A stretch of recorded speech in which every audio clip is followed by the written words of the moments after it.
Saya tidak akan memotong, nanti panjenengan kersane monggo Gus Baha. Tafadhal Syekh Bahauddin Nur Salim, falyatafaddal mashkura. Assalamualaikum warahmatullahi wabarakatuh.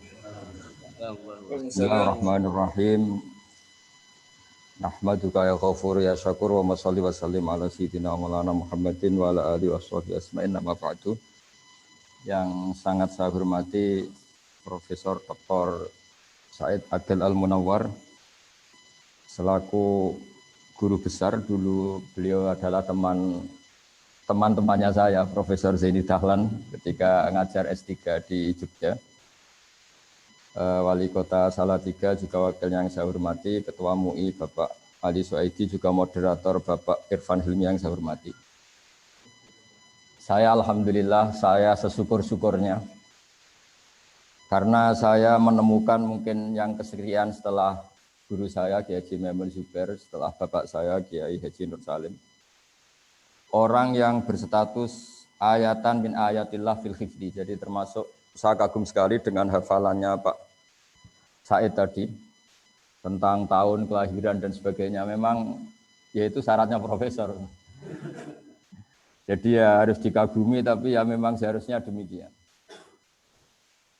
Tapi saya yakin tadi ketua MUI-nya bisik-bisik sama saya kayaknya nggak paham. Itu mungkin tawadhu, artinya tawadhu itu ya sebetulnya paham tapi pura-pura nggak paham. Atau memang benar-benar nggak paham, berarti jujur. Jadi dua kemungkinan baik semua. Kalau dia nyatanya nggak paham ya jujur. Kalau paham berarti tawadhu. Itulah Islam. Islam itu agama yang kata Rasulullah SAW, ajaban di amril mu'min, inna amrahu kullahu khairun. Orang mukmin itu selalu menakjubkan, semua urusannya bagus. Ketika dapat nikmat syukur ya bagus, ketika dapat musibah sabar juga bagus. Sehingga mungkin perasaannya para wali, para ulama melihat pandemi ini ya biasa, mungkin ibadahnya baru ibadah sabar, diuji Allah, karena di antara sunnatullah adalah walana bluwannakum bisyai'im minal khaufi wal ju'. Selalu kita diuji rasa takut. Kita takut mati, takut miskin. Semoga lama-lama ya takut kaya setelah kita. Karena setelah orang mau jadi wali itu takutnya malah kaya. Karena kalau kaya nanti uangnya banyak, hisabnya banyak, polanya ya akeh. Jadi takut itu tidak harus dari kaya menjadi miskin. Kita yang latihan mau jadi wali juga takut kaya karena takut banyak hisab. Juga sebagian kita takut banyak istri karena takut banyak yang marahin, itu macam-macam. Namanya takut itu macam-macam.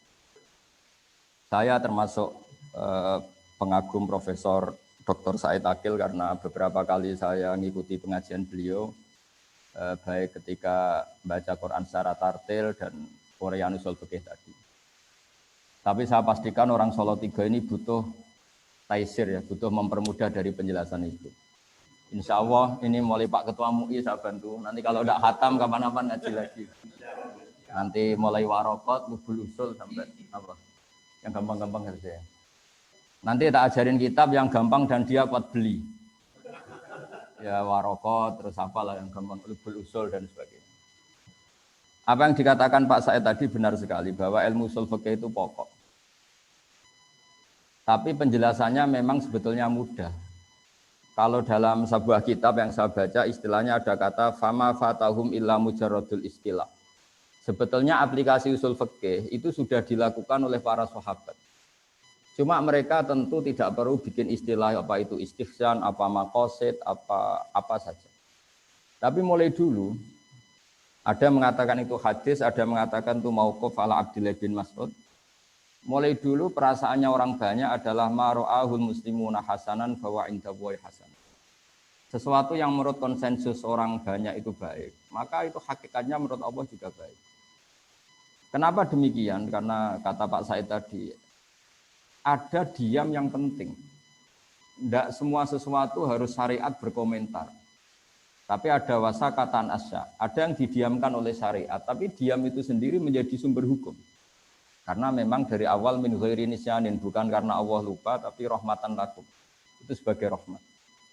Dan alhamdulillah kesimpulan dari itu, kalau dalam bahasa nahwu disebut faktafrek, fala tabhasu anha. Ada yang kalimat riwayat fala tasalu anha. Berhubung itu didiamkan, ya kamu jangan membahas. Jadi kalau kita tidak bahas bukan karena tidak bodoh, bukan karena bodoh tidak, memang nggak boleh bahas. Jadi yang pinter ya barokah karena memberi penjelasan, yang menang ya barokah. Memang dalam banyak hal nggak boleh bicara. Jadi ini saya tidak tahu, saya ini afdol saya apa afdol yang diam ini, karena memang sebagian masalah itu tidak boleh dibicarakan. Tapi saya pastikan ilmu ushul fikih itu hanya implementasi atau ekspresi atau apalah tatbiki dari perasaan adzauqus salim, perasaan yang salim. Saya mengkaji banyak ilmu balaghah karena memang tadi di antara syaratnya mufassir harus mengkaji balaghah. Pernah ada seorang khatib ketika itu menyitir ayat fawarabbis sama iwal ardi innahu lahaqqum misama annakum tantikun. Demi Tuhan langit dan bumi bahwa apa yang dikatakan Quran itu senyata-nyatanya pasti benar. Si Bedui ini, orang Bedui ini nggak ngerti usul fikih, apalagi istilah-istilahnya nggak ngerti. Yang jelas ada orang Solo Tigo itu karena itu peristiwa di Arab. Itu langsung tanya sama khatib, Pak Khatib, mangzalladzi akhdobal jalil hatta alja'uhu ilal yamin. Siapa yang bikin Allah murka sehingga Allah dipaksa untuk sumpah? Perasaan keseharian kita ketika kita ditagih orang, besok tak bayar. Orang itu masih gak percaya, tenang nih, besok tak bayar. Ketika lawan bicara kita kelihatan tidak percaya sekali, kita pasti sumpah. Wallahi, demi Allah, besok pasti saya bayar. Di mana-mana namanya sumpah itu pasti ada jengkelnya. Jika dalam balaghah terus dibikin urutan. Jika lawan bicara kita sudah percaya, maka kalam tidak perlu dikasih taukid, tidak perlu diberi kata sesungguhnya. Tapi kalau sudah ada indikasi dia tidak percaya, maka perlu dikasih taukid, bila perlu dikasih sumpah. Jadi di mana-mana sumpah itu ya ada nada jengkelnya, ada nada marahnya. Kita sampai bersumpah itu karena melihat lawan bicara kita tidak percaya atau kurang percaya. Di sini orang Bedui menangkap, meskipun dia tidak tahu kaidah itu, nggak tahu kaidah yang di ilmu balaghah. Ada apa satu kalimat itu untuk apa tidak tahu. Tapi dia merasa kok sampai Allah sumpah itu pasti Allah tersinggung. Dan ternyata betul, hampir semua ayat yang Allah sumpah pasti terusannya terus nadanya nada marah, nada menegur secara keras. Makanya ketika ada ayat sumpah, si Bedui tadi tanya sama Pak Khatib, mangdalladzi akhdobal jalil hatta alja'uhu ilal yamin. Pak Khatib, siapa yang bikin Allah marah sehingga Allah harus terpaksa sumpah?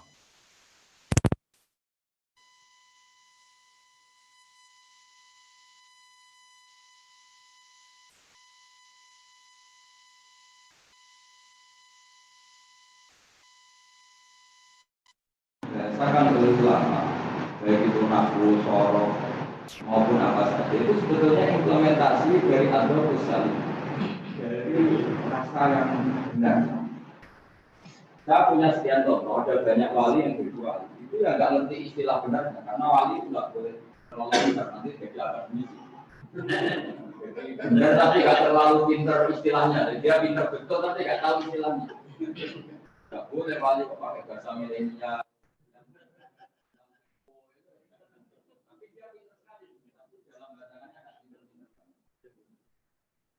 Ada seorang wali itu menjadi wali karena kalau wiridan demikian. Ya Allah, sungguh kau ini berat yang luar biasa. Setahu saya orang ngasih orang itu ya karena itu atau karena berharap suatu saat yang dikasih itu bermanfaat. Misalnya kita kerja di pabrik, jadi dimaksudkan ya karena kita kerja. Terus betul betul. Suara Gus Baha agak macet-macet ini, belum terdengar lagi sampai ke Salatiga.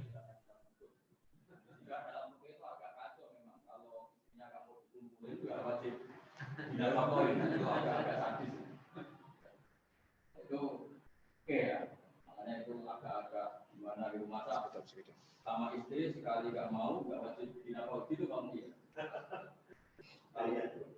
Kayaknya gitu. Uang itu masih kaya. Nah, tapi si wali tadi itu mengakui Allah. Engkau ini zat yang eksistensi engkau tidak butuh kami. Allah adalah Al-Qayyum, zat yang tidak butuh kita. Al-Ghani yang bilang yang sama sekali eksistensinya ada begitu. Nanti kalau Allah bikin langit bumi tetap dia Tuhan. Ya bikin kita tetap dia Tuhan. Tapi dibalik ketidakbutuhan engkau pada kami, engkau tetap memberi rezeki kami. Itu aneh sekali. Memberi rezeki dalam keadaan tidak butuh. Coba kalau kamu ketemu orang di Jakarta yang sama sekali tidak butuh kamu, dia nggak kenal kamu, tidak butuh kamu. Ke depan juga nggak butuh kamu dikasih uang 1 juta itu luar biasa. Kalau dikasih bos mungkin juga bekerja. Dikasih siapa saja mungkin paling tidak orang itu butuh surga. Tapi ini Allah nggak butuh apa, mengasihi kita. Jika dia aku ya Allah bahwa ini zat yang luar biasa. Itu namanya adil sekali. Nah, dari perasaan itu kemudian ini juga melahirkan ilmu syukur. Karena Allah itu al-Ghaniyul mutlaq, jika lafaz Quran atau kata-kata Quran atau firman Al-Quran yang dohirnya itu Allah butuh, maka harus ditakwil. Ditakwil itu ya ketika Allah itu mensifati hamba-hamba, itu seakan-akan Allah itu bagian dari hamba. Namanya kalau dalam tasawuf disebut karena zulatil maula. Kalau dalam ilmu dialek disebut at-taqrib ilal afham, untuk memudahkan bisa difahami. Misalnya begini, Allah itu zat yang begitu kaya, sekaya-kayanya, tapi pernah mengistilahkan dirinya man dzalladzi yuqridu Allaha qardan hasana. Siapa yang mau menghutangi kami? Tentu Allah itu tidak pernah hutang, apalagi gajikan BPKB itu tidak akan pernah. Ya. Tapi Allah mengistilahkan siapa yang mau meminjami kami? Itu sesuai hakikat. Harta kita milik Allah, semua alam raya milik Allah. Ngapain Allah butuh pinjam? Ada lagi istilah intan surwaha yan surkum. Allah adalah al-ghaniyul mutlaq, zat yang sangat kaya. Tapi Allah mengistilahkan siapa mau menolong Allah. Padahal Allah tentu zat yang enggak butuh pertolongan. Di sini pentingnya ngaji usul fikih, ngaji ulumul lughat, ngaji isti'malul arab. Sampai itu kita akan salah. Makanya saya setuju dengan peringatan Pak Sail, akan bahaya sekali kita kalau nafsirkan Quran padahal kita tidak malian bil arabiyah, tidak kaya, tidak mutabakhir bil arabiyah. Meskipun kita pasti putus asa, kalau ingin alim betul pasti sampai innalillahi wa inna ilaihi raji'un tadi. Tapi kita semua boleh berperasaan alim, bukan karena apa-apa. Karena sebagian ulama mengatakan karena az-zahir. Kebenaran agama ini itu azharu min samsi dzahira, lebih jelas ketimbang matahari di siang hari. Jika siapapun dia dengan segala keterbatasan, itu akan mudah sekali memahami agama ini. Ini barokahnya Allah bersifat az-zahir. Sehingga dengan Allah sifat az-zahir, orang paling bodoh pun bisa memahami Allah. Karena Allah punya sifat az-zahir. Meskipun tidak akan ya'rifuna kunhahu, ya'rifuna haqiqatahu. Karena Allah juga bersifat al-batin, sehingga tidak tersentuh sampai hakikat. Tapi yang perlu dicatat, agama ini adalah az-zahir. Karena Allah adalah az-zahir. Maka agama ini disifati liyudhirahu ala dini kulli. Agama ini begitu jelas. Sehingga ketika kita diperintahkan Allah sujud, kita berlogika itu gampang. Kenapa harus sopan sama Allah? Sama majikan kita yang ngasih makan beberapa hari saja kita harus sopan, apalagi sama Allah. Andai kan kita diberi kontrakan gratis, dikasih makan orang gratis 1 bulan saja, terima kasih kita tidak selesai-selesai. Apalagi dikasih Allah selama-lamanya. Maka pujian yang benar adalah la nufsi tsana'an 'alaika anta kama asnita 'ala nafsi. Kita muji engkau ya Allah tidak ada habisnya. Tidak bisa terhitung pujian kita kepada engkau. Karena apa? Allah memberi kita tanpa batas. Nah, aturan-aturan atau anjuran agama supaya kita muji Allah tanpa batas ini aturan yang andekan itu tidak di atas namakan agama. Kita pun akan mengatakan itu aturan yang benar. Maka li syiddati zuhuri hadaddin, sampai ada pepatah laulam yakun maja'a bihi Muhammadun dinan lakana fi aqlin nasi hasan. Kalau saja agama ini tidak di atas namakan agama, aturan yang dibawakan Rasulullah Shallallahu Alaihi Wasallam pastilah kana fi aqlin nasi hasanan. Pasti menurut akal manusia ini juga bagus. Seperti contoh di fikih misalnya iddah. Enggak kebayang andekan dalam cerai itu tidak ada iddah. Misalnya malam masih hubungan intim, pagi bentrok, langsung cerai. Nah, itu kalau langsung dinikahi orang lain, kita nanti bingung. Ini anaknya siapa? Ini produk lama apa produk baru? Apalagi anak kecil tuh wajahnya agak jelas mirip siapa. Kalau di DNA kan ribet. Tapi barokahnya ada iddah, ada kepastian baro'atur rahmiha. Sampai perempuan ini benar-benar terbebas rahimnya dari sperma zaut awal atau suami pertama, baru boleh nikah. Jadi iddah ini penting. Kita sebagai ahli fikih akan mengatakan setidaknya mengatakan li bara'ati rahmiyah. Tapi kita ini tidak ahli fikih saja, tapi juga punya ubudiyah, punya kehambaan kepada Allah. Sehingga dalam kitab-kitab fikih masih disisakan karena dikarang oleh orang-orang yang yakhshawna Allah, orang-orang yang sangat takut Allah, disisakan aulit ta'abbud. Oke, iddah ada batasannya, yaitu misalnya mutafan ana zaujuha yang 4 bulan 10 hari. Kalau min dawatil khaid ya 3 kali masa suci, kan ada aturannya yang untuk mutallaqah. Ya, yang untuk mutallaqah min dawatil khaid itu salah satu puru. Tapi mesti ditambah aulit ta'abbud. Kenapa ditambah ta'abbud? Karena kalau enggak kita liar. Kalau fikihnya hanya li bara'ati rahmiyah pasti kita liar. Ada orang diceraikan suaminya. Padahal sudah lama enggak kumpul karena suaminya di Amerika misalnya. Atau diteliti pakai USG atau pakai teknologi apa terbukti enggak ada mani, enggak ada sperma. Kalau alasannya ini bara'ati rahmiyah ini terbukti rahimnya kosong berarti boleh kawin, enggak boleh seperti itu. Sehingga fikih selalu mengatakan iddah syuriat dianjurkan li bara'ati rahmiyah walid ta'abbud. Nah, kenapa penting li ta'abbud? Bagaimanapun kita ini hamba Allah. Maka saya setiap ngaji itu berkali-kali bilang, inti daripada ibadah itu adalah nderekno kersane Allah. Sambil kita kalau terpaksa itu ya pura-pura alim, pura-pura tahu lah alasannya. Tapi ini hanya tahu tidak sebagai madarul illah atau madarul hukmi atau masalikul illah. Karena sekali ini jadi madarul illah berarti kalau terbukti bara'atul rahmiyah enggak perlu iddah. Itu enggak ada orang mengatakan demikian, ulama maksud saya. Harus ada li ta'abbud. Tanpa li ta'abbud kita enggak tahu loyalitas kita terhadap ketentuan Allah Subhanahu wa taala. Misalnya begini. Saya minta tolong Pak Ketua MUI, mau tak contohkan, tak suruh enggak pantas, ini Ketua MUI. Saya menyuruh, ya sudah ini terpaksa ya bahasa amar. Pak Ketua MUI saya belikan beras untuk makan hari ini. Kalau enggak saya bisa mati. Itu illatul hukmi yang ekstrim. Sehingga Pak Ketua MUI bisa dengan mudah membelikan beras. Karena ini sembako, makanan pokok. Kalau enggak ya saya bisa mati. Suatu saat tak suruh yang enggak penting banget. Bahkan agak-agak keliru. Pak Ketua MUI saya belikan rokok. Terus dia ahli medis, ahli kesehatan. Wah ini perintah tidak benar, maka tidak saya laksanakan. Agak pakai illatul hukmi, maka loyalitasnya perlu diragukan. Atau saya suruh mindah gelas yang nggak penting. Coba gelas yang dari kanan agak geser sedikit ke kiri. Pentingnya apa, urgensinya apa, terus tidak nurut. Meskipun yang saya perintahkan itu tidak nurut dalam hal sepele, tapi saya akan menvonis orang itu bahwa tidak loyal. Nah, di sini pentingnya aulit ta'abbud. Meskipun sudah jelas bara'atul rahmi, kita tetap nderekno Allah ada iddah karena pokoknya nderekno kersane Allah. Kalau perempuan mutallaqah atau mutafan anda zaujuha harus ngalami iddah.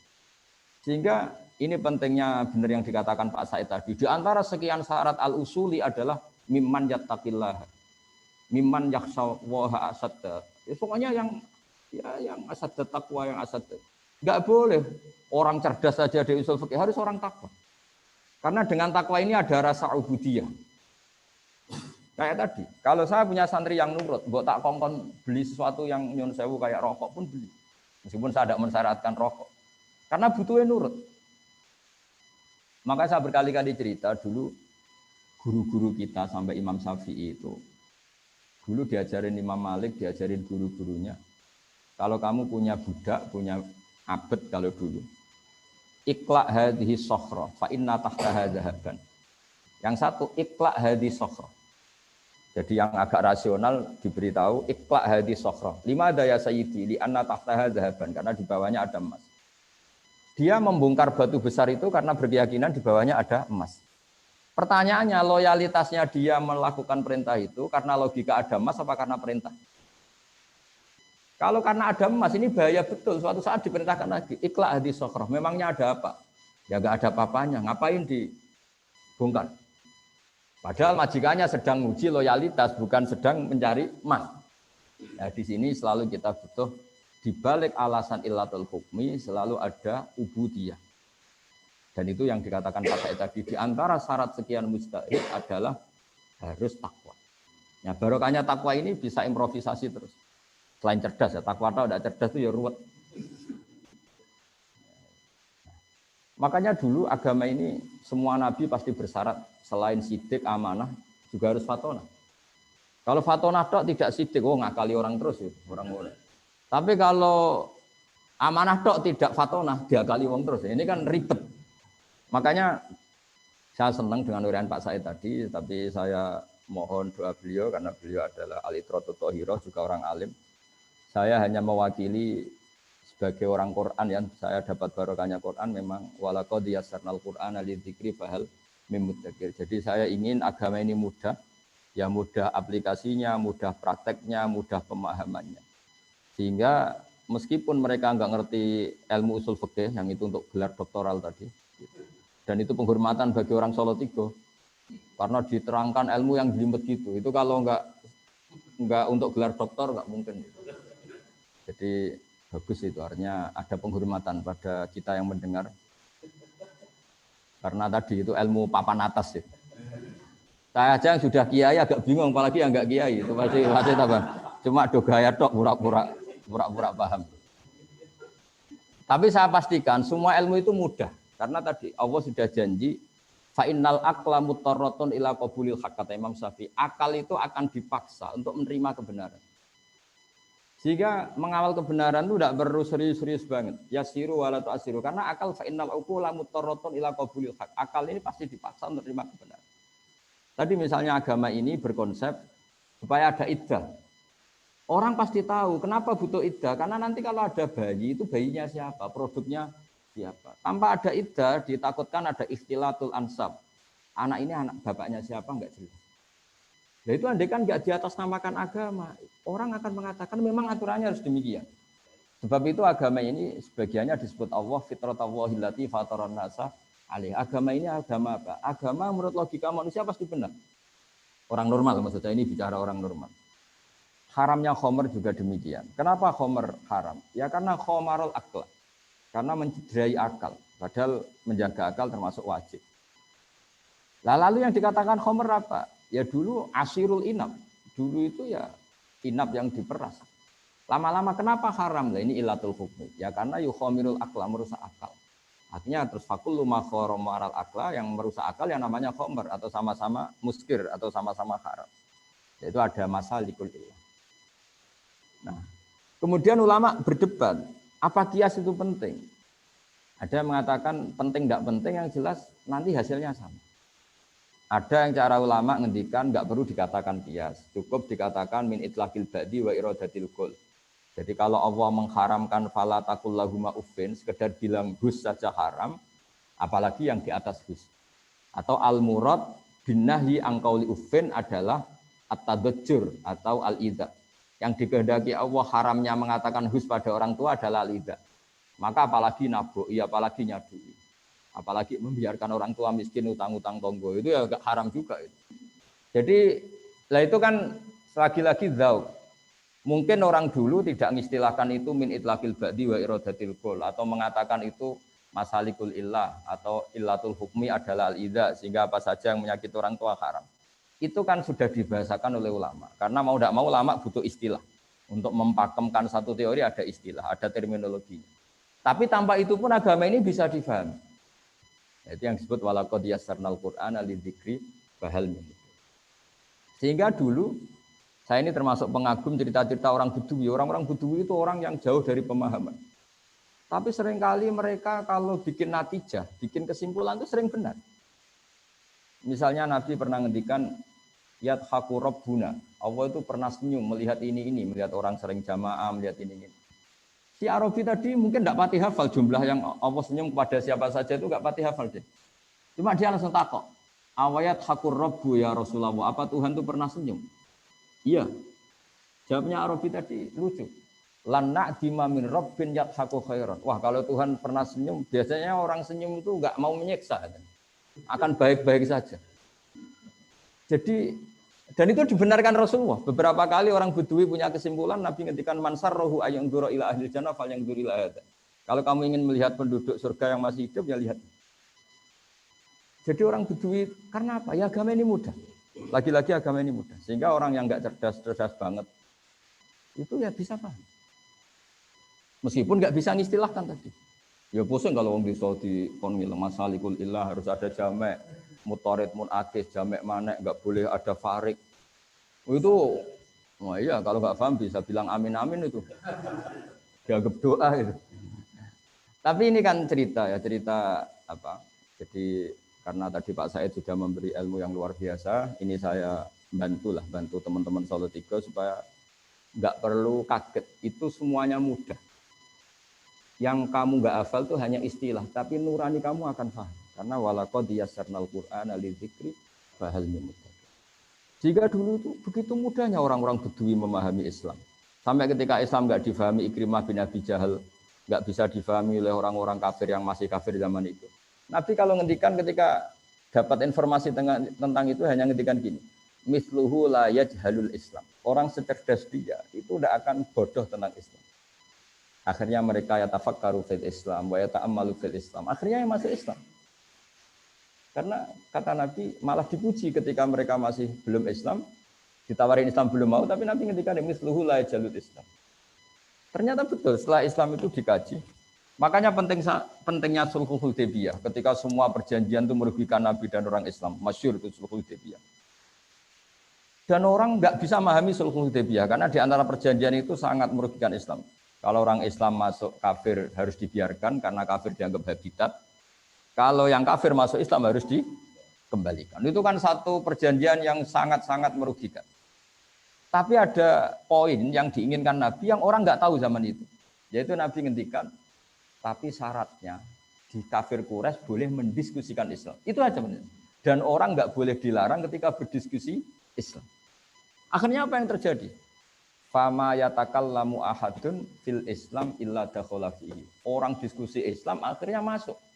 Karena setelah diuji secara ilmiah pasti kecenderungannya orang Islam. Misalnya diskusi di Darun Nadwah. Tuhan kita sama Muhammad keren mana? Tuhan kita apa ya? Berhala itu. Yang kita mandikan, kita urusi. Kalau rusak ya kita dandani. Nah, Tuhannya Muhammad siapa? Yang menciptakan langit bumi. Oh, kan jauh, kerennya kan enggak. Akhirnya ya semuanya masuk Islam. Makanya dawai Abu Bakar ketika mengenang itu, kita semua zaman itu enggak paham. Tapi akhirnya menjadi tahu. Nah karena mereka sudah masuk Islam ya sudah otomatis perjanjian yang merugikan Islam itu ya dibatalkan mereka sendiri. Nah, di sini hebatnya Quran, hebatnya Islam. Bal naqdhifu bil haqqi 'alal batili fayadmaghuhu fa idza huwa zahid. Islam datang dengan hak. Ciri utama hak itu apa? Kalau berhadapan-hadapan dengan batil pasti kemenangan ada di hak. Fayadmaghuhu fa idza huwa zahid. Pasti barang hak ini akan mengalahkan yang batil. Fa idza huwa zahid, dan batil itu pasti hilang. Makanya disebut ja'al haqqu wa zahaqal batil. Bagian ayat lebih ekstrim lagi. Diistilahkan mayubdiul batil wa mayu'id. Barang batil itu tidak akan bisa memulai dan tidak akan bisa kembali. Maksudnya yang namanya berhala atau yang namanya manusia itu tidak akan menjadi Tuhan. Dari dulunya ya tidak akan Tuhan, kedepannya juga tidak akan sebagai Tuhan. Karena hakikat batil adalah mala wujuda lidzati. Memang hakikatnya tidak pernah ada. Nah, itu juga akhirnya terus ilmu yang seperti ini ada yang menekuni jadi filsafat, jadi filosof, kayak Imam Rozi dan sebagainya dan sebagainya. Jadi saya mohon semohon-mohonnya sama semua pendengar bahwa saya benar-benar kagum sama Profesor Said dan memang harus seperti itu, pakai istilah-istilah terminologi usul fikih. Orang itu mau belajar. Dan nanti kitab-kitab yang nggak punya itu Pak Ketua MUI itu nanti tanya saya, nanti tak terangkan yang mudah ya, pakai bahasa Solo 3 aja lebih gampang. Tapi saya pastikan kalian semua tidak usah kaget, tidak usah apa, karena tadi semua yang ditulis ulama dengan bahasa masing-masing itu sebetulnya sesuai fitrah kita, sesuai zauq salim kita. Sehingga sudah saya jelaskan berkali-kali, dulu banyak orang Bedui itu mukhotobah dengan Nabi, muhawarah, itu akhirnya paham. Karena agama ini sesuai al-fitrah as-salimah, fitrah Allahillati fatarona sa'ali. Jadi seperti ketika Nabi melihat perempuan yang sedang menanak nasi lah, kalau bahasa sini mungkin.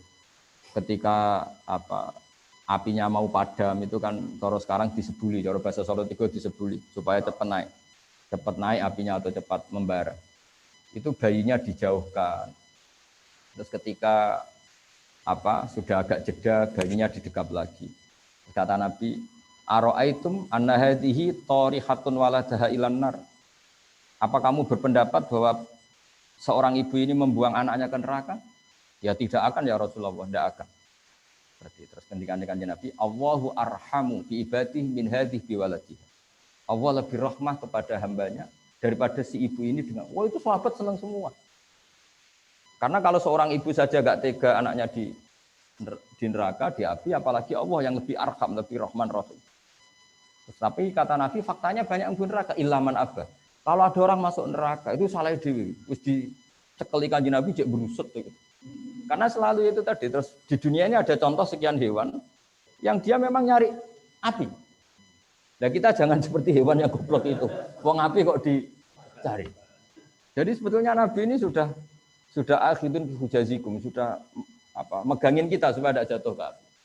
Tapi sebagian kita ngawur sekali tetap menuju api. Jadi ini pesan saya supaya ilmu dari beliau, ya kita semua minta restu beliau, minta doa beliau dari Profesor Said, supaya barokah. Saya sebagai yang muda membantu lah bahwa itu mudah. Karena tadi walaqad yassarnal Qur'ana lidzikri fahal mim mudzakir. Jadi meskipun fa'il itu didefinisikan al-fa'il wa al-ismu al-marfu alladzi alladzi sebenarnya al-ismu al-marfu, terus yang dirofakkan oleh fi'ilnya atau oleh isim sifat atau oleh isim fa'il. Itu kan kayaknya susah, tapi orang Arab ya sudah bilang ja'a zaidun. Jadi misalnya al-ismu al-marfu al-madhkuru qablahu fi'luhu ya. Kalau dalam jurumiyah, tapi kalau di alam alfiyah tidak harus fi'il, tapi termasuk isim fa'il. Ya. Kelihatannya kan susah, tapi setelah kita ngaji ya orang Arab tetap bilang ja'a zaidun, ra'aitu zaidan. Tapi kalau ketika mau nerjemahkan al-ismu al-marfu'u al-madhkuru qablahu fi'luhu. Itu kan kalau maknanya bingung, isim yang dibaca rafa yang sebelumnya disebutkan katakan fi'ilnya. Oh itu kan kayak bulat. Jadi ya sudah, tapi lama-lama prakteknya ya gampang. Makanya terus orang Arab kadang pakai mausu'ah. Mausu'ah itu ya pokoknya ngono. Timbang latihan bahasa Arab Indonesia kesuwen kon kerja ning Arab Saudi sak tahun mulai bahasa Arab. Karek dadani sithik-sithik nahu sorope gitu. Tapi kalau pintere bahasa Arab kan udah. Ya karena tadi walaqad yasanal Qur'ana lidzikri fahal mim mudzakir. Ya, saya kira demikian. Terima kasih. Assalamualaikum warahmatullahi wabarakatuh.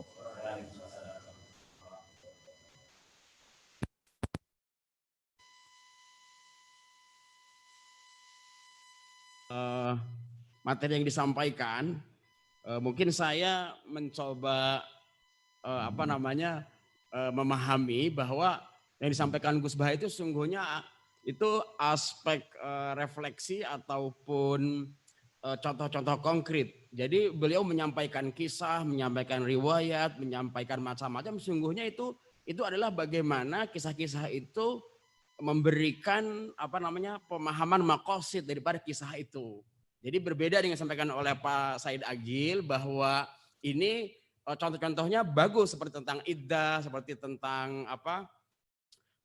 bagaimana Nabi kemudian melakukan transaksi terkait dengan orang yang murtad dan lain sebagainya. Nah ini saya kira penting. Jadi beliau menyampaikan kisah-kisah yang sungguhnya dari kisah itu kita bisa petik bahwa ada pemahaman orang-orang dulu terkait suatu masalah dan yang diambil adalah aspek maqasidnya. Nah ini saya kira yang disampaikan oleh Gus Baha ini sangat menarik ya, langsung aplikatif dengan beberapa contoh riwayat. Nah nanti bisa kita kita bumikan atau kita turunkan dalam konteks hari ini seperti yang disampaikan oleh Ustadz Agil tadi, ada istilah fiqhun nawazil. Fiqhun nawazil yaitu bagaimana memahami hukum-hukum yang muncul secara aktual, artinya fikih-fikih kontemporer ya yang muncul karena kondisi-kondisi tertentu seperti dalam masalah di era COVID-19 ini. Baik, saya kira kita lanjutkan kepada beberapa pertanyaan. Sudah masuk kepada kita ya, pertanyaan-pertanyaan yang ditujukan kepada kedua narasumber kita ya. Nanti yang pertama akan saya bacakan beberapa pertanyaan. Saya kira pertanyaan ini bisa dijawab oleh keduanya. Akan saya bacakan pertanyaan. Ini ada pertanyaan yang sifatnya konfirmasi, minta informasi, dan ada pertanyaan yang sifatnya analisis ya. Saya akan bacakan pertanyaan yang agak analisis ya, supaya nanti bisa masuk kepada pertanyaan yang sifatnya minta informasi. Nah, ada pertanyaan yang pertama, bagaimana solusinya seandainya maslahah dalam nas sebagaimana yang disepakati oleh ulama dalam tafsirnya berbenturan dengan maslahah yang terdalam dalam realitas masyarakat. Nah, ini jadi maslahah yang ada dalam realitas masyarakat itu ternyata berbeda dengan masalah yang sudah dijelaskan oleh para ahli atau para ahli usul fiqh. Nah, ini pertanyaan yang pertama ya. Kemudian pertanyaan yang kedua, mohon izin bertanya dari pemaparan Habib Said ya Ustadz Agil, bahwa ketentuan tentang istihad maqasidi adalah meyakini dan mengetahui bahwa semua perintah dan larangan mempunyai maksud atau mempunyai masalah sendiri-sendiri. Nah, pertanyaan saya menurut penanya dari Bapak Ali Muhtaram, bagaimana jika dalam satu nas atau kasus ya, perintah dan larangan itu masing-masing mempunyai maslahah. Nah, ini. Nah, bagaimana cara melakukan komprominya? Ini mungkin beliau menyampaikan terkait dengan konsep at-ta'arud wa tarjih fil adillah asy-syar'iyyah. Seperti itu Ustadz Agil. Saya kira itu dua pertanyaan dulu ya, nanti kita lanjutkan. Monggo Ustadz Agil untuk memberikan respon dari pertanyaan ini. Nanti bisa disambung dengan pertanyaan informatif yang sederhana begini Ustadz. Imam Syafi'i itu orang yang memakai maslahah atau maqasid yang pertama kali. Dalam kitab apa informasi itu dicantumkan? Nah, itu nanti pertanyaan sifatnya informatif. Monggo Ustadz Agil untuk menjawab pertanyaan ini. Tafadhol. Ya, bismillahirrahmanirrahim. Kita tadi memang belum sampai kepada dhawabitnya ya.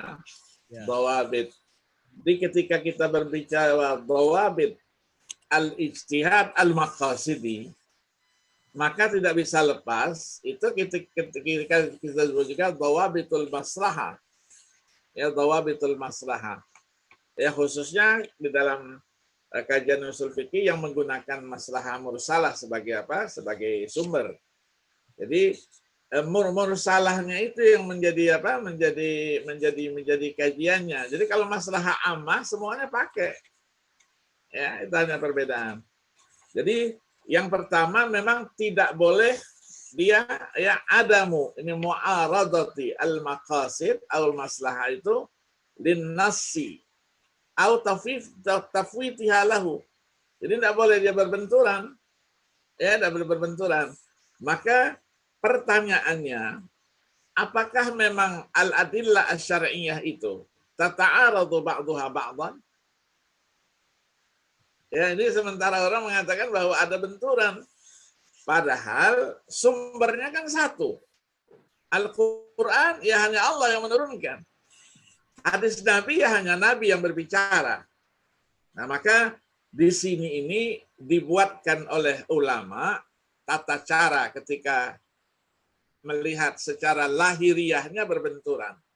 Yang disebut dengan at-ta'arud at-tarjih itu. Kalau di dalam ilmu hadis itu disebut dengan istilah ilmu ikhtilafil hadis atau ilmu mukhtalifil hadis. Ketika bicara ilmu ikhtilafil hadis, ya Imam Syafi'i juga di depan. Nulis buku dengan ilmu ikhtilafil hadis 2 jilid. Dilanjutkan oleh Ibnu Qutaibah Ad-Dinawari ya dengan takwil, kitab takwil mukhtalifil hadis yang wafat 276 Hijriah. Kemudian dilanjutkan oleh At-Tahawi ya 321 Hijriah dengan apa? Mushkilul Asar. Disebutnya Mushkilul Asar. Nah, Ibnu Fawraq 406 Hijriah dia mengatakan Mushkilul Asar wa bayanuhu. Jadi perlu dijelaskan. Maka disebut dengan hadis-hadis tadi itu hadis-hadis muskil. Nah, ulama buatkan satu konsep. Bagaimana menyikapi yang ada ta'arudnya secara lahiriah ini.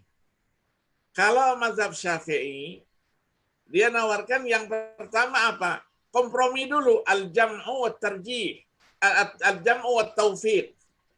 Kompromi dulu, dikompromikan. Ketika kompromi dapat, ya selesai. Kalau tidak, dicari tahu. Ada tidak nasakh di situ. Ada yang duluan, ada yang belakangan. Kalau ada yang duluan belakangan, maka yang belakangan yang dijadikan sebagai pegangan. Yang ketiganya, itu disebut dengan istilah tarjih. Tarjih itu memilih. Kalau enggak juga, itu namanya tawakuf. Ya, tawakuf itu bukan berarti kita bodoh, bukan. Kita hati-hati di dalam memahami nas. Maka Syekh Ali Jum'ah menulis satu buku At-Tawaqquf Indal Usuliyyin.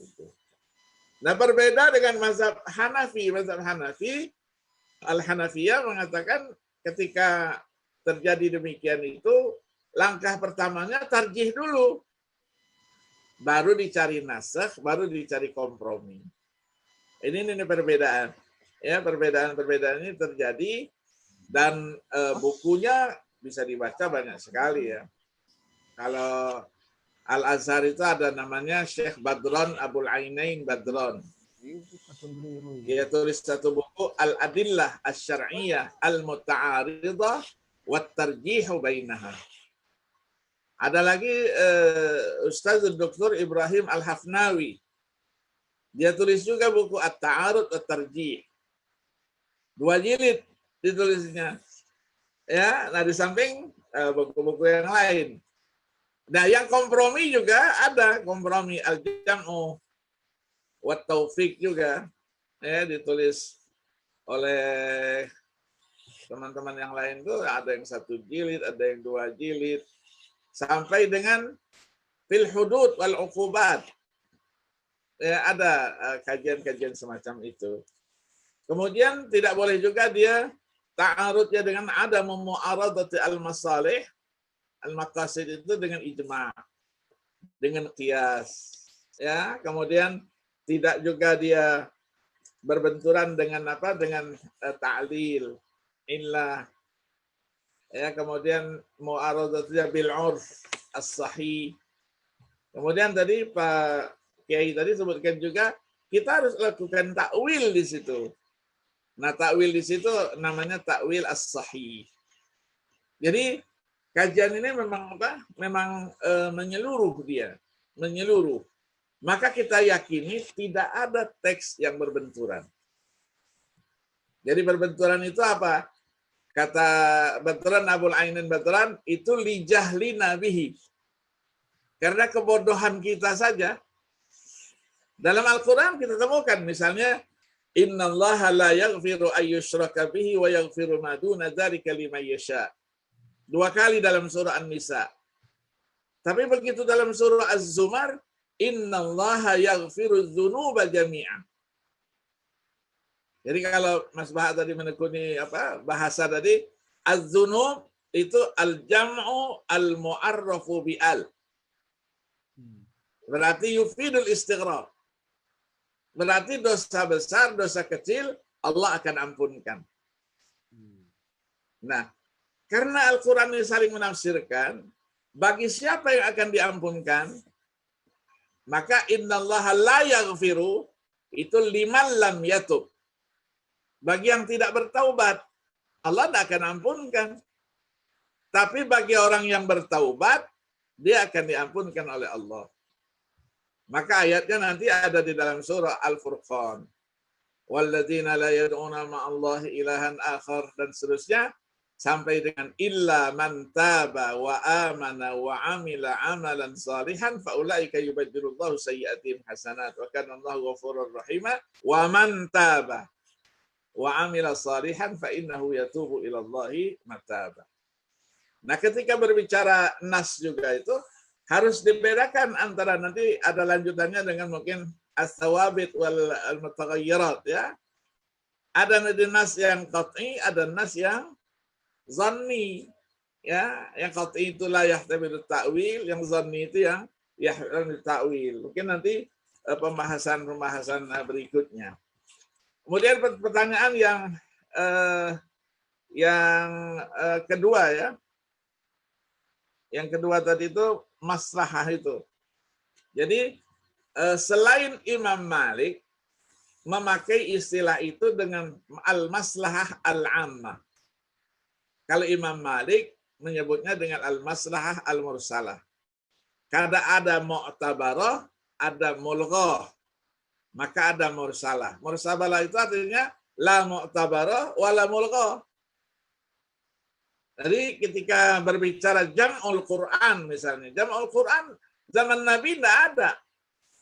Nabi tidak pernah melarang dan juga tidak pernah memerintahkan.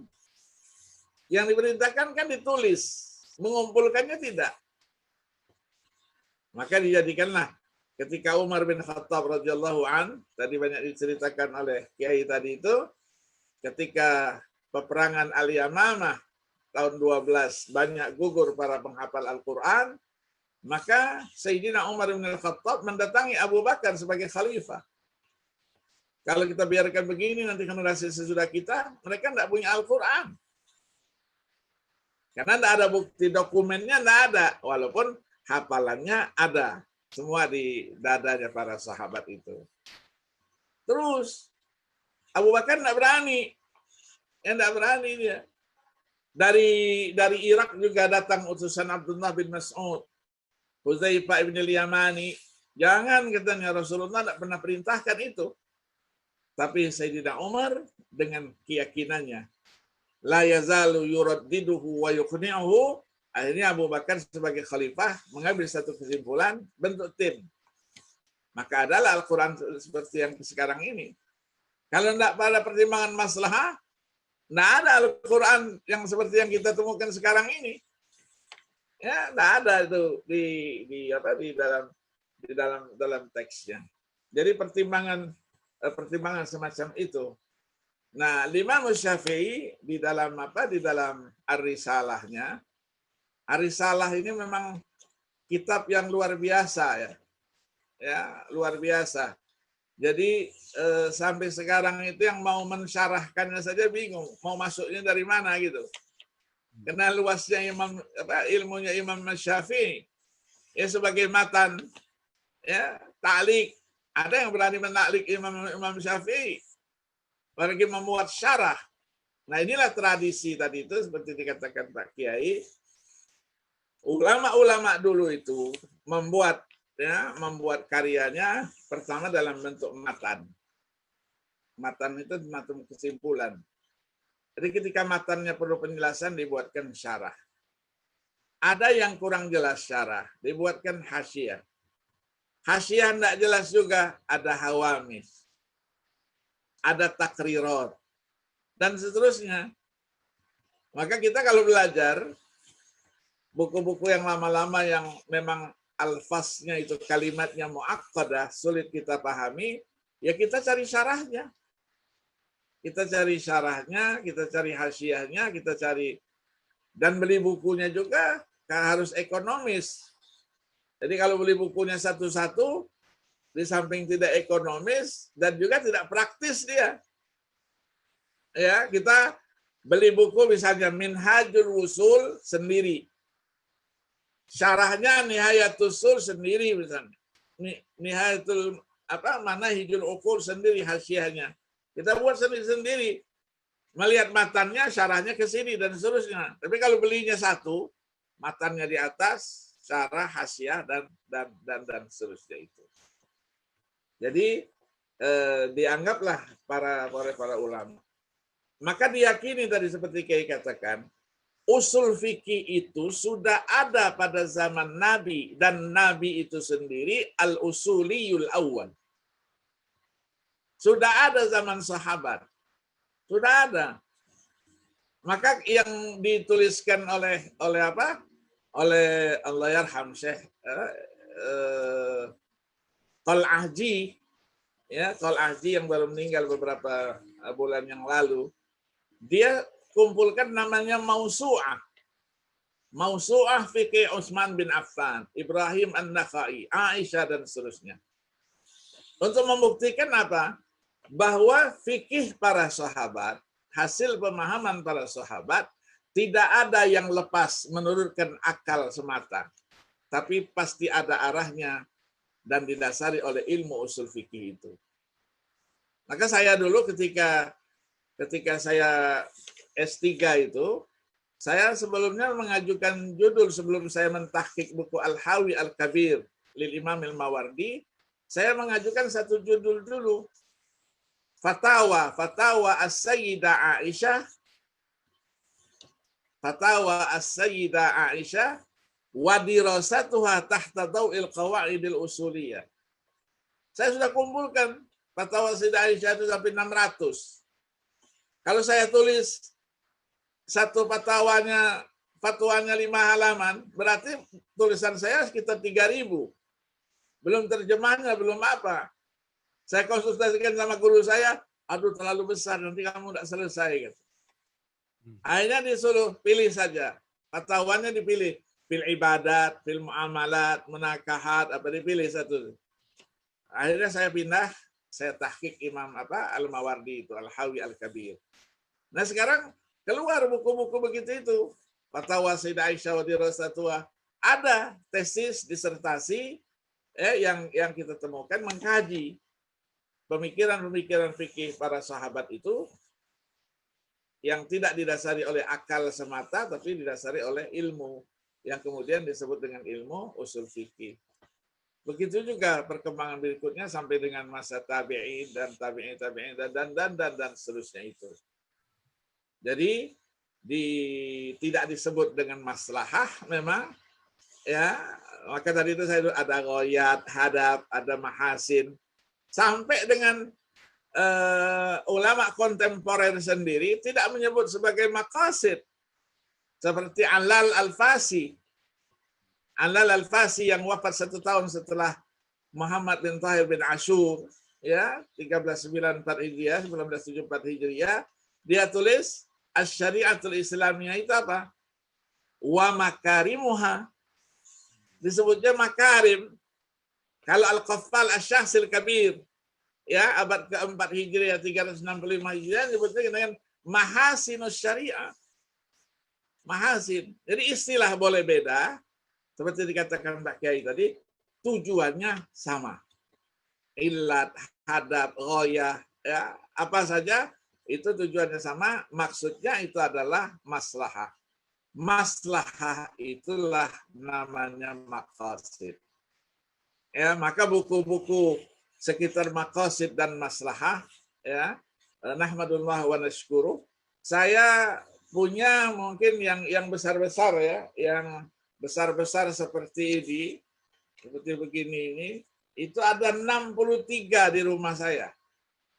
63 buku besar-besar, yang kecil-kecil, semua yang berbicara maslahah, yang berbicara maqasid, ya, alhamdulillah, karena saya dulu dikenal sebagai kutu buku, ya, kutu buku, maka saya kumpulkan. Jadi ilmu itu tidak hanya mendengar, tapi ada datanya. Ada datanya. Nah, dan saya mendapatkan al-muwafaqat itu dari seorang guru yang luar biasa.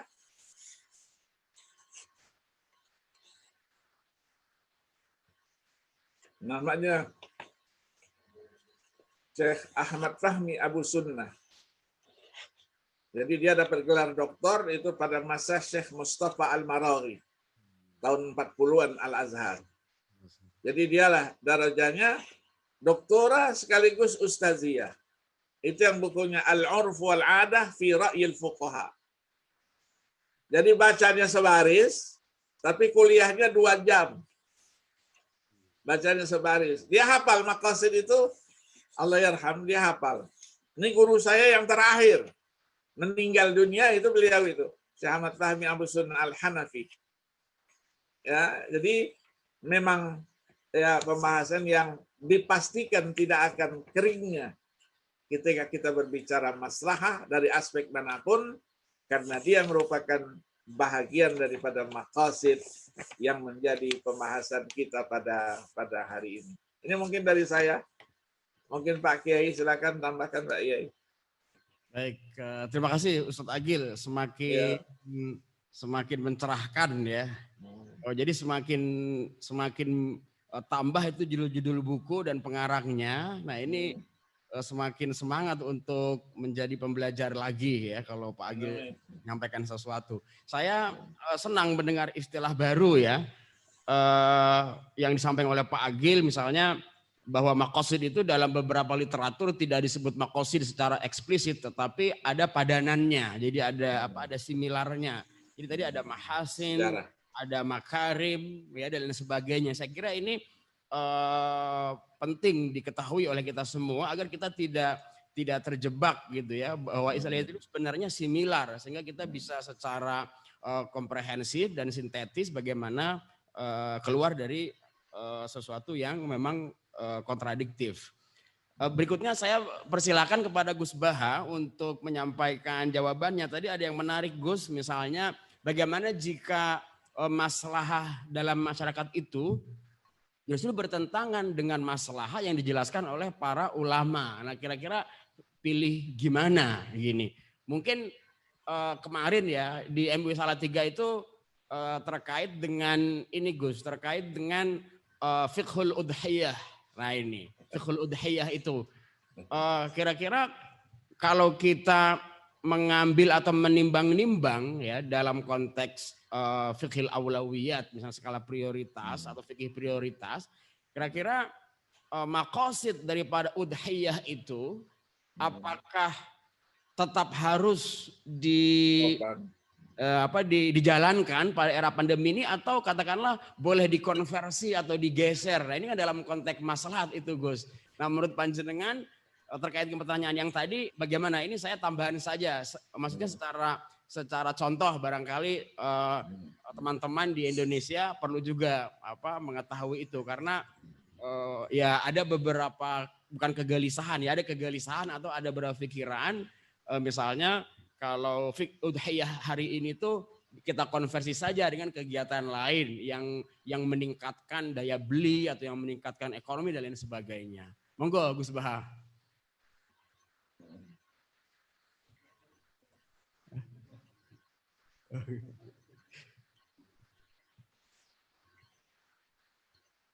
Oh iya. Monggo Gus Baha. Tapi nanti Ustadz Agil saya kira dalam sesi kedua Ustadz nanti juga bisa mengomentari kegelisahan ini. Bukan kegelisahan sih, ya sekedar membuka wawasan saja. Mungkin lama tapi baru lagi. Inilah mungkin yang saya sebut dengan an-nawazil asy-syar'iyyah mungkin ya. Ya, tafadhol Gus Baha.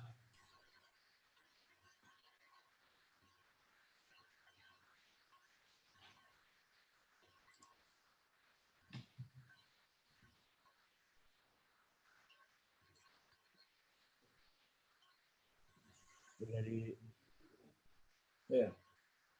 Ya,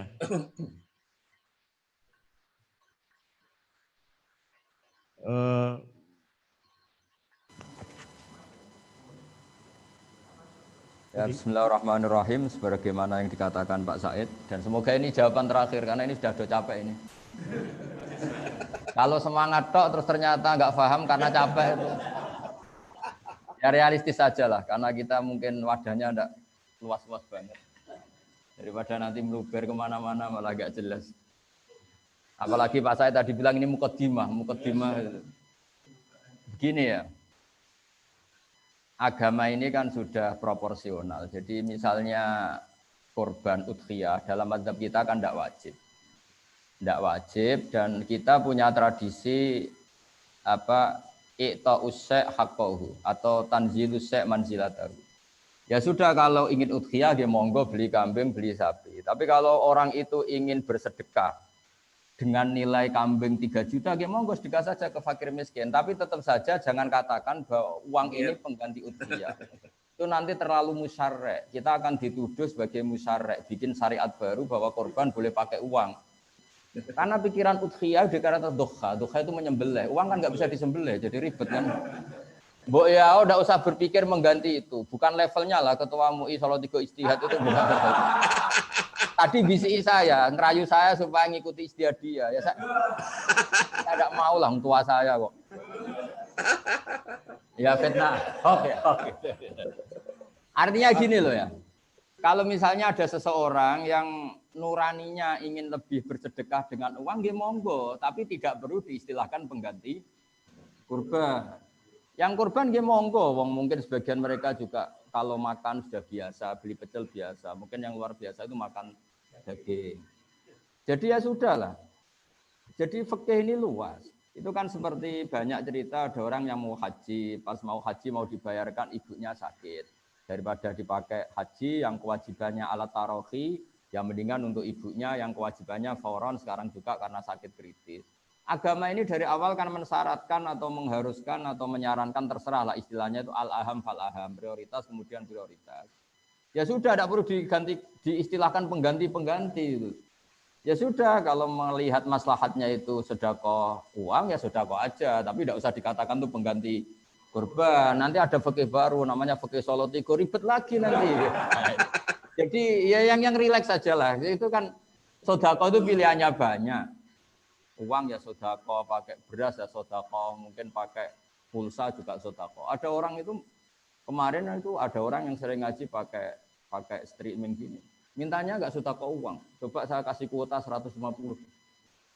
Jadi sedekah itu banyak, tapi tidak perlu dikatakan satu mengganti yang satu karena fungsinya beda-beda dan syiarnya beda-beda. Karena lafadz wal budna itu jelas disebut di Quran. Budna itu maknanya unta. An'am juga disebut. Terus ada kata wanhar dan sembelihlah. Itu ribet kalau nafsirkan uang disembelih. Daripada ribet, cobalah kita tidak perlu istilahkan pengganti korban. Enggak. Ada orang cara berpikir yang sedekah nggih monggo, yang berpikir korban nggih monggo. Kalau dia berpikir yang relatif gampang sekarang uang ya uang. Memang gampang uang kan. Kalau beli kambing kan minimal 2,5 juta. Kalau Pak Ketua MUI hanya punya uang 500.000 kan mendingan sedekah uang. Kalau kambing malah tidak cukup. Jadi cobalah ini dipikir secara ringan tadi karena beliau sudah ngasih materi yang luar biasa. Saya terima kasih sekali sama Pak Said, kita semua istifadah. Selain dari seorang alim juga gurunya banyak. Akan zadana ilman ila ulumina, beliau nambah ilmu ke kita, menambah ilmu yang sudah ada pada kita. Yang jelas jangan ada tradisi musyarrek. Artinya kita bikin aturan baru. Aturan yang sudah ada ini sudah cukup mengantarkan kita ke surga. Imatatul adza anitorik ya sedekah, menyingkirkan sakit dari jalan. Bahkan takufus syarroka anin nas juga sedekah, tidak bikin hoak, tidak bikin fitnah, tidak melukai orang lain. Kalau kita yakin sebagai orang yang kena Covid, yang mengisolasi diri supaya enggak kena orang lain itu juga sedekah karena takufus syarroka anin nas. Semua potensi kejelekan kamu jangan menimpa orang lain itu juga sedekah. Sehingga orang kalau bawaannya baru akan emosi karena sedang tidak punya uang, awan-awan, siang-siang sebaiknya nggak usah keluar rumah. Karena bawaannya sinis pasti itu. Makanya di hadis ada aturan layak dilqadi wa huwa khutban. Seorang pemimpin tidak boleh bikin keputusan ketika marah. Artinya di kehidupan kita juga gitu. Jangan ketemu orang ketika temperamental, jangan ketemu orang ketika tidak fit. Karena nanti bawaannya itu sengak, marah, sinis. Ketemu orang ya pas gini ya. Ini Pak Ketua MUI ini. Habis mandi, hidup baru happy, jauh dari istri. Aman ya sudah. Jadi intinya sudahlah kita tidak usah jadi musyarrek. Syariat yang diajarkan Allah ini sudah luar biasa. Bahkan sudah diumumkan al-yauma akmaltu lakum dinakum. Agama ini sudah sempurna, tidak perlu kita tambahi, tidak perlu kita kurangi. Karena tadi untuk menganalisis itu cukup pakai ilmu.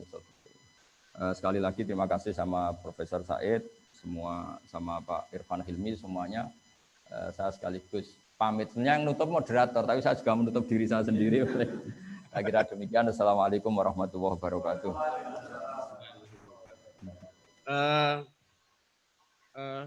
Terima kasih Gus Baha. Iya. Panjenengan Mungkin saya saya tambahkan sedikit. kalau panjenengan ada keperluan lain enggak apa-apa, tapi saya mau membacakan pertanyaan lagi nih, Gus. Ntar Agil nanti Tunggu dulu. masih terakhir ya. Saya akan meringkas Iya. pertanyaan. Kesalahan sih. Yang pertama, ini dengan bahasa saya bahwa era new normal ini oleh penanya ya, saya lupa namanya, itu dipahami sebagai apa ya, suatu euforia. Sehingga new normal itu di beberapa masyarakat sudah tidak mengindahkan katakanlah protokol kesehatan. Nah, ini dalam konteks maslahah, bagaimana kita menjelaskannya, nah supaya new normal itu dipahami seiring dengan kriteria masalah itu, sehingga new normal bukan merupakan euforia dari era darurat yang kemarin sudah kita lalui. Nah itu yang pertanyaan yang pertama, Ustadz.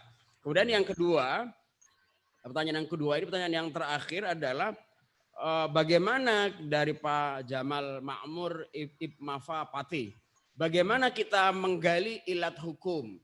Karena saya melihat sampai sekarang belum ada yang menetapkan ilat baru.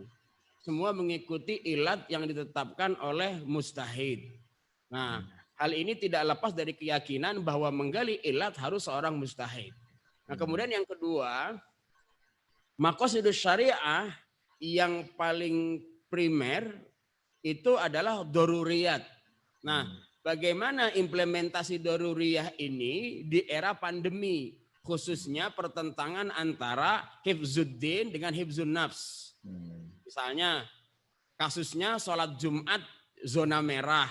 Ini pertanyaan. Yang kedua hifzun nafsi dengan hifzul aql dalam konteks peraturan murid baru dalam dunia pendidikan. Atau hifzun nafs dengan hifzul mal. Misalnya kegiatan ekonomi di pasar. Nah ini dua pertanyaan Ustadz. Nanti panjenengan Ustaz Agil boleh juga mengomentari terkait dengan yang terakhir tadi itu. Ya, tidak usah menjadi musyarri' ya, terutama yang ya. Tafadhol Ustaz. Kepada para peserta kami mohon maaf ini sesi terakhir jika tidak bisa kami sampaikan semua pertanyaan, yaitu karena keterbatasan kami, dan insya Allah ini menjadi dorongan untuk kita untuk semakin memperluas wawasan kita dan melakukan kegiatan lain bersama para ulama dan para tokoh yang kita cintai. Tafadhol Ustaz. Iya. Terima kasih. Melanjutkan apa yang disampaikan oleh Pak Kiai tadi itu. Syar'u man qablana. Karena Nabi katakan dhahu fa innaha min sunnati abikum Ibrahim. Ya, dhahu fa innaha. Jadi memang hukumnya tidak wajib, hukumnya sunnah. Ya, hukumnya sunnah. Nah, hukumnya sunnah, kita mau mengambil yang maslahahnya apa. Tapi jangan merubah tadi itu. Dhahu itu korban. Korban itu memang harus nyembelih. Ya, jangan merubah itu yang namanya apa istilahnya dilalatul alfaz. Wanhar itu harus sembelih. Ya, sembelih juga ada aturan. Ayam juga sembelih juga, tapi tidak dinamakan korban. Maka ada persyaratannya ini. Nah, ketika memang kita tidak mampu, Rasulullah itu memang memotivasi. Selama kita punya kemampuan, man lahu sa'ah, fala yudhahi, fala yaqrabanna musallana, kata Nabi itu. Yang punya kemampuan, tapi dia tidak korban, jangan dekati tempat sholat kami. Maksudnya tidak usah datang-datang ke masjid, ke musalla, tidak usah lah. Kalau yang punya kemampuan tadi. Kalau memang tidak punya kemampuan, karena kambing juga mahal, sapi juga mahal, gitu kan. Nah, diambil jalan tengah tadi, saya mau berkorban. Tapi jangan niatnya nawaitunya itu. Ketika memberikan uang 500.000, 200.000 kepada seseorang, dia niatkan ini korban saya. Nggak boleh. Ya, tadi dikatakan jangan sampaikan sebagai apa? Sebagai musyarri' tadi itu musyarri' baru itu. Ya, jadi musyarri' baru. Nah, yang kedua tadi itu yang pertentangan tadi itu. Jadi hifzuddin, hifzun nafs, hifzun mal. Itu di dalam dhawabitnya memang ada. Ya, disyaratkan dhawabit al-ijtihad al-maqasidi itu adamu ya tafwitiha limaslahatin ahammu minha au musawiyatan laha. Jadi enggak boleh dia dirubah-rubah gitu. Di mana yang penting itu yang didahulukan. Aham. Ya, atau yang sama saja itu perlu ada satu ijtihad tersendiri. Jadi kita tidak sholat di masjid. Itu dalam rangka apa? Dalam rangka menyelamatkan agama kita, dalam rangka menyelamatkan nyawa kita juga. Ada yang nekat ketika masa-masa zona merah itu mau juga dia di masjid. Pulang dari masjid, berapa banyak yang terpapar corona ini. Ya, jadi tadi betul. Jadi euforia. Jadi kenapa kita diatur dengan protokol yang begitu ketat? Itu dalam rangka hifzun nafs. Karena kalau kita terpapar, kita membunuh orang. Nah, membunuh orang itu termasuk kita harus merada kulliyatul khams minad daruriyat. Jadi wala tulqu biaidikum ila tahlukah la darara wala dirar. Itu semua menjadi apa? Menjadi dasar hukum.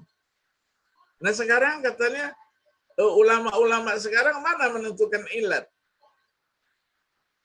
Tidak ada ilat-ilat yang lama-lama juga. Nah, berarti kita tidak pernah mengaji fiqhun nawazil. Fiqhun nawazil, qadaya mu'asirah yang berjilid-jilid ya ada buhusun ya fil masail al-fiqhiyah dan seterusnya yang berjilid-jilid, banyaknya. Ada Said Ramadan Al-Buti, ada Wahb Zuhairi, ada ya dan lain-lain sebagainya. Itu bagaimana menjawab masalah-masalah baru kalau ilatnya tidak ketemu? Tidak mungkin. Ya, mereka lakukan itu hanya dengan apa? Dengan kajian-kajiannya yang memang dulu itu ketika berbicara kias, rukun kiasnya apa? Al-aslu, al-far'u, al-hukmu, dan apa al-illatu. Mana al-illatnya? Ya, kajian-kajiannya. Dan tadi juga disampaikan apakah kias bisa dijadikan sebagai sumber hukum? Jelas, menurut kita iya. Yang tidak mengakui kias dan ijma itu hanya mazhab zahiri. Jadi ibtalul ijma, ibtalul qiyas, ya tulis itu. Karena dia tekstual. Jadi ketika fa in tanaza'tum fi syai'in farudduhu ila Allahi war Rasul. In kuntum, itu ketika dia farudduhu ila Allahi war Rasul, enggak ada farudduhu ilal qiyas, farudduhu ilal ijma, enggak ada. Karena enggak ada, maka enggak bisa dijadikan sebagai itu pola pikir mereka, ya, tekstual. Jadi kalau ulama-ulama yang bermazhabkan tekstual, silahkan pakai sendiri, jangan maksain orang. Jangan maksain orang. Sekarang ini banyak yang memahami tekstual, dia memaksakan orang lain supaya ikut juga seperti dia, tidak. Agama ini, tadi dikatakan Ustaz Ba tadi, mudah dicerna dan dia pasti sesuai dengan fitrahnya manusia itu. Ya, maka di dalam surah Al-An'am ayat 38 itu ma farratna fil kitabi min syai'. Ustaz Bah yang selalu menekan bahasa, kenapa tidak berfirman minasyai'? Kok harus nakirah, tidak dia ma'rifah? Dibuat ulama. An-nakiratu fi siyaqin nafi ta'umum. Walau kana qalilan aw katsiran. Saghiran aw kabiran, halan aw mustaqbalan. Ma tarakna fi hadzal kitab. Jadi tidak ditinggalkan sama sekali. Jadi saya bersyukur Ustaz Bah ini rajin mengkaji ilmu balaghah, ya, asbah wan nadhair, al-wujuh wan nadhair, mufradat, ya, afrad. Ini sekarang ilmu ini kalau tidak kita angkat ke permukaan dia akan hilang. Iya, Ibnul Jauzi nulis Nuzhatu Ayunin Nadhir fil asbah wan nadhair, Ibnu Faris nulis afrad kalimatul Quran. Kita melihatnya satu ayat, satu kata. Ternyata dia ilmu mubhamat, ayat ini dijelaskan oleh ayat yang lain. Sehingga ada tafsirul Quran bil Quran, tafsirul Quran bis sunnah. An-Nabawiyah dan seterusnya yang disebut dengan at-tafsir bil ma'sur. Jadi kalau ada al-ijtihad al-maqasidi, ada juga at-tafsir al-maqasidi. Ya, sekarang sudah ditulis. Juga ada satu buku at-tafsir al-maqasidi. Jadi kalau ijtihad maqasidi, tafsir juga maqasidi, disebut dengan maqasidul Quran. Ya, Yusuf Qaradawi dan lain sebagainya sudah menawarkan itu, dan inilah ya menunjukkan bahwa kajian keislaman terus dan terus akan berkembang, apalagi yang terkait dengan hukum, dengan fiqhun nawazil, qadaya mu'asirah dan seterusnya yang dikumpulkan oleh ulama, hasil karyanya. Ya, kalau kita mau yang sifatnya muamalat itu, muamalat, fil muamalat, ada ensiklopedinya sudah jelas. Mausu'ah. Ya, fiqhul muamalat ada sekian jilid. Mau mausu'ah apa saja sekarang sudah ada. Ya, sudah ada, dan kita tinggal Tinggal mengakses saja ya ke internet ya, dan tawasul kepada Syekhuna YouTube. Al-Fatihah ila Syekh YouTube itu sudah langsung dapat semua itu, dapat semua buku-buku itu. Nanti saya sharekan sama Ustadz nanti ya, sama Ustadz Agus, saya coba sharekan nanti buku-buku yang terkait dengan maqasid itu. Oh, di-share semuanya Ustadz, jangan ditinggali. Bisa saya sharekan, dan yang saya punya saya share semuanya. Mau, ya. Ya. Terutama nanti ada satu buku namanya Al-Maqasid Asy-Syar'iyyah, Al-Maqasid As-Sughra namanya. Karyanya Ibnu Abdissalam, itu ditahqiq oleh kawan saya orang Yordan. Di muqaddimahnya ada sejarahnya. Jadi kenapa tadi itu? Ini karena kajian-kajian maqasid ini terkadang tidak mengungkap sejarah. Langsung mainnya penaltinya saja. Perkembangannya sekian ini tidak. Saya juga sudah tulis banyak tulisan-tulisan saya, pergeseran ya sampai dengan para ilmuwan modern sekarang ya, ada Yasir Auda, ada Raisuni, ada Ruki, ada Yubi dan seterusnya ya. Ini ada adik kelas saya semua ini sebetulnya. Ya, ada adik kelas semua itu ya, mereka lebih aktif menulis karena mereka tugasnya dengan tempat yang berbeda-beda menghasilkan karya juga yang berbeda-beda.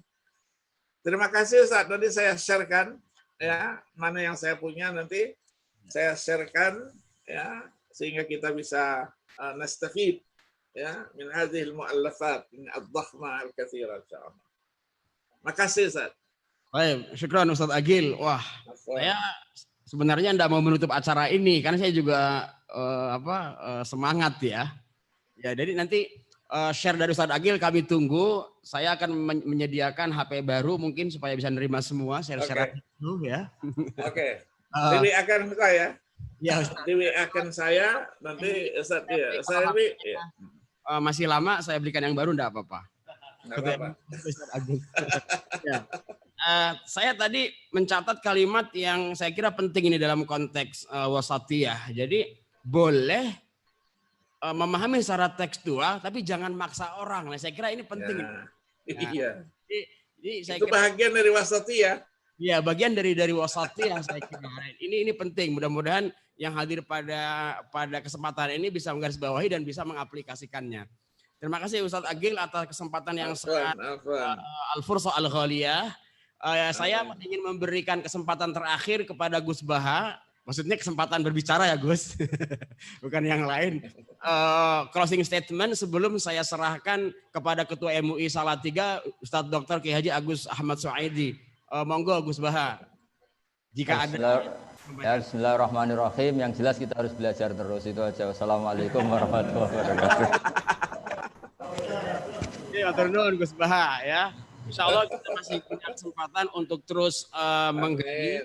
Ya, saya kira nanti MUI Salatiga bisa saja Ustadz Agus membuat kajian rutin via medsos ya oleh Ustadz Agil Munawar atau Ustadz Gus Baha. Saya kira penting mungkin setiap malam minggu setiap malam, setiap pekan 1 malam gitu kita ngaji webinar gini. Wah ini menarik ini ya, nah, Ustaz Agus program baru supaya anggaran di Pemkot cepat habis Ustaz Agus. Iya.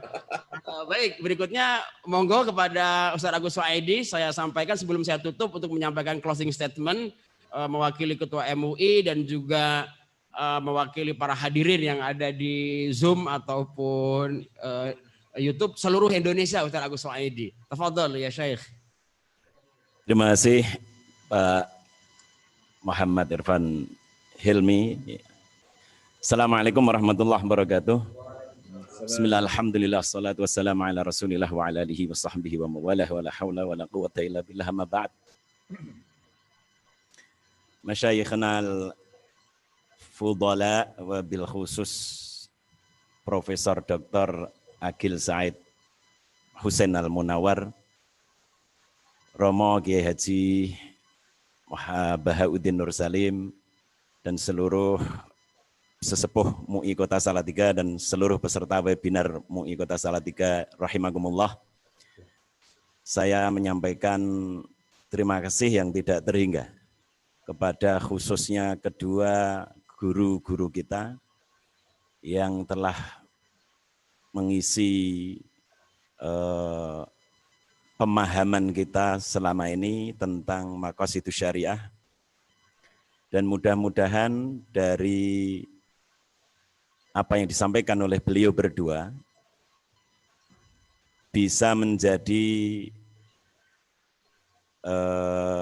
sesuatu yang mendorong kita semakin menggali maqasidus syariah, tapi pada saat yang sama juga mengingatkan kita akan batas-batas penggunaan maqasidus syariah. Saya sebetulnya mau bertanya ini, iskal luar biasa dalam diri saya itu. Mudah-mudahan Prof. Said dan Gus Bahak mau menarik closing statement-nya lagi untuk menjawab apa yang membuat iskal saya. Tentang maqasidus syariah ini di kalangan kampus yang diidolakan sekali itu dari para generasi sahabat adalah Sayyidina Umar. Nyun sewu mungkin juga teman-teman yang liberal atau pura-pura liberal itu suka sekali mengidolakan beliau ini. Karena seakan-akan Sayyidina Umar ini disimbolkan sebagai mujtahid yang melawan nas, nyun sewu ini. Misalnya ketika Rasulullah sakit, Rasulullah meminta alat tulis, Sayyidina Umar memilih tidak memberikan. Yang oleh nas sepertiga, tetapi dalam masalah gharawain oleh Sayyidina Umar di nyuwun sewu bahasanya mungkin diganti sepertiga binal baqi. Kemudian mu'alafati qulubuhum ketika Islam sudah kuat ternyata tidak perlu diberi zakat lagi. Nah ini bagi nyuwun sewu sebagian kalangan dianggap sebagai sebuah model bahwa ijtihad melawan nas itu tidak masalah selama benar-benar maqasidnya nyata. Nah, bagaimana sebetulnya kita harus memahami pemikiran Sayyidina Umar dalam ketiga kasus itu khususnya supaya kita tidak, padahal tadi kita sudah diingatkan betul oleh Gus Bahak untuk tidak menjadi musyarri' yang oleh Imam Syafi'i sendiri man istahsana faqad syara'a. Oleh karena itu saya terima kasih, saya sampaikan kepada kedua narasumber, kepada seluruh partisipan, tetapi sebelum ditutup, meskipun mungkin ini mewakili nafsu saya Gus, tetapi mohon ini diterangkan supaya sekali lagi bagi saya sendiri, maqasidus syariah bagi orang seperti saya itu mungkin malah bisa saya jadikan senjata untuk hilah. Bisa saya jadikan senjata untuk mungkin tatabu rukhas. Bahkan mungkin untuk ittiba'ul hawa kalau bagi saya. Ya. Oleh karena itu maqasidus syariah yang merupakan bagian inti dari syariah ini jangan sampai menjadi sesuatu yang justru tidak diridhai oleh Allah Subhanahu wa taala ketika jatuh di tangan yang salah. Barangkali untuk kasus Sayyidina Umar tadi Prof dan Gus Bahak untuk bisa mengobati iskal saya dan mungkin sebagian dari hadirin. Terima kasih. Assalamualaikum warahmatullahi wabarakatuh. Jazakumullah ahsanal jaza. Ya, oke. Saya mewakili Ustadz nih. Wakil Ustaz Bahas, saya yang jawab. Ya, tafadhal. Yang sering menamakan dirinya liberal, artinya berani, ya berani melawan, ya sehingga menuduh Sayyidina Umar juga berani melawan nas. Mu'allafah qulubuhum, bukan melawan nas, bukan. Karena illatut taklifnya memang tidak ada. Iya, jadi orang yang masuk Islam itu orang-orang yang kaya-kaya, rumahnya rumah elit semua. Mobilnya saja 14. Ya, bannya berapa kalau sudah 14 bannya berapa banyak itu kan? Masa dikasih sembako? Marah dia. Jadi betul apa yang sudah disimpulkan itu, hukum itu al-hukmu yaduru ma'illati wujudan wa adaman. Jadi jangan dikatakan bahwa Umar berani melawan nas. Nanti kita berurusan dengan Sayyidina Umar bin Khattab di akhirat. Nggak ada. Sayyidina Umar nggak ada. Jadi katanya melawan nas, innamas shadaqatu lil fuqara wal masakin wal mu'allafati qulubuhum, dilawannya. Tidak. Saya wanti-wanti, hati-hati. Yang liberal-liberal boleh berpikir liberal, tapi jangan masuk area hukum. Halal haram boleh, tidak, jangan masuk area itu. Kita berurusan nanti, ketika tidak punya ilmu, menetapkan halal haram, itu tidak selesai di dunia. Tidak selesai di dunia, menjadi musyari di dunia, tidak selesai di dunia. Nanti kita berhadapan nanti di akhirat. Maka al-hawa itu harus kita singkirkan. Maka ayat 71 surah Al-Mu'minun mengingatkan kita, walau ittaba'al haqqu ahwa'ahum lafasadatis samawati wal ardu wa man fihinna bal atainahum bidzikrihim fahum an dzikrihim mu'ridun. Jadi itu manhaj Umar bin Khattab fit tasyri' banyak ditulis. Ya, salah satunya adalah fikih Umar bin Khattab fil jinayat. Ya, fil jinayat yang ditulis oleh Dr. Ruwai. Ruwai ini ya kakak kelas saya di Ummul Qura, dan kemudian dia menjadi dosen. Menjadi menarik kita ketika kita mengkaji ya manhaj daripada Umar bin Khattab fit tasyri' ini. Bukan berarti dia berani melawan nas, tetapi justru hati-hati ketika illatul hukum itu ada atau tidak, sebab hukum itu ada atau tidak, maka itu yang dipegangi oleh Umar bin Khattab radhiyallahu anhu. Dan kajian-kajian lain dari itu seperti yang dikatakan Ustadz tadi itu memang menarik. Seperti disampaikan Pak Kiai tadi itu, bertambah banyak kita membaca, bukan bertambah kita pintar, tapi bertambah kita menjadi bodoh. Maka beruntunglah orang yang suka membaca. Tidak boleh putus kita membaca. Harus terus, dan ilmu itu terus dia berkembang, dan harus kita ikuti perkembangan itu. Jadi tokoh-tokohnya ada juga yang sekarang ini ada namanya Bin Bayyah. Ya, ada Bin Bayyah, ada Raisuni yang bicara tentang itu. Buku-bukunya sudah terbit semua. Jadi bisa kita, ya, ada yang Dalilul Mubtadi'in, belajar maqasid lil mubtadi'in, ya, dari permula. Ada semua buku-buku itu, dan nanti saya sharekan, semoga menjadi bermanfaat buat kita semua insyaallah. Terima kasih. Wassalamualaikum warahmatullahi wabarakatuh. Dan ini sebagian buku. Ini buku bagus, ini As-Sabit wal Mutaghayyir. Ini pemikiran Imam Asy-Syatibi juga. As-Sabit wal Mutaghayyir. Kalau yang Al-Ijtihad Al-Maqasidi, ini bukunya yang ini. Jadi Al-Ijtihad Al-Maqasidi. Ini yang kita bicarakan tadi itu Nuruddin Khadimi. Kemudian hubungan, ya, ijtihad Al-Maqasidi tadi itu dengan dalil syar'i, itu ada yang ditulis oleh Bin Bayyah yang sekarang menjadi mufti di Emirat, ya, dan lain-lainnya. Terima kasih Ustaz. Ya, terima kasih Ustaz. Mohon maaf ya. Itu bukunya gimana supaya bisa kita dapat ya?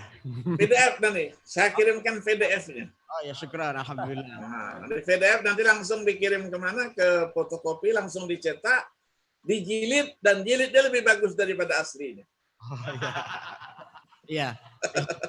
Ya, Ustaz, ini juga apa tatbik maqasid ya dalam konteks nasrul ilm. Betul.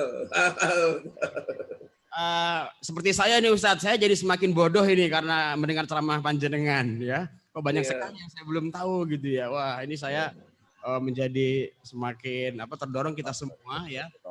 Gus Baha, jika ada monggo, kalau tidak akan saya tutup. Enggak mau duhur ini. Enggak mau duhur. Persiapan Lagi. Ampun. Enggak ada. Oh, monggo Gus Baha, 1 menit atau 2 menit. Ini mau salat duhur ini, mau persiapan nih. Oh iya.